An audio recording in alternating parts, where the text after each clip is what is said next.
தினமும் எக்ஸ்ட்ரா வருமானம் வர்றதுக்கு ஏதாவது ஒரு வழியை உருவாக்கும். ஒரு யூடியூப் உருவாக்குங்க.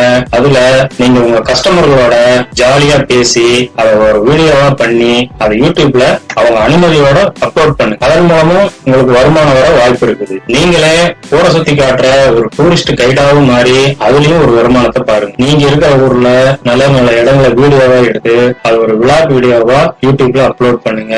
அதை பார்த்துட்டு உங்ககிட்ட வர கஸ்டமருக்கு டிஸ்கவுண்ட் கொடுத்து அவங்கள நிரந்தரமா தக்க வச்சுக்காங்க. உங்க ஆட்டோல மற்ற கம்பெனிகளோட கடைகளோட விளம்பர போர்டை மாட்டி அதன் மூலம் விளம்பர வருவாயும் நீங்க பெற முடியும். நீங்க ஓய்வு எடுக்கிற நேரத்துல உங்க ஆட்டோவை சும்மா நிறுத்தாம இன்னொரு டிரைவர் கிட்ட கொடுத்து போட விட்டீங்கன்னா அதுலயும் நீங்க ஒரு வருமானத்தை பார்க்கலாம். இப்படி யோசிச்சு எல்லா வழியிலையும் ஏதாவது ஒரு வருமானத்தை உருவாக்குறதுக்கான வழிய உருவாக்கணும். அதுல இருந்து வர்ற வருமானத்தையும் சேர்த்து நீங்க தினம் எடுக்கிற வருமானத்தையும் அது கூட சேர்த்து ஸ்மார்ட்டா முதலீடு செஞ்சீங்கன்னா நீங்க நினைச்ச மாதிரி அந்த 5 கோடியோட செட்டில் ஆயிடலாம். உங்க 5 கோடி பயணத்தை இன்னைக்கே தொடங்கும். ஒரு ஆட்டோ டிரைவர்னால 5 கோடி அடைய முடியுங்கிறத நிரூபிச்சு காட்டு. இதை உங்க வாழ்க்கையோட ஒரு பெரிய சேலஞ்சாவே எடுத்துக்காங்க. வெற்றி பெற வாழ்த்துக்கள்.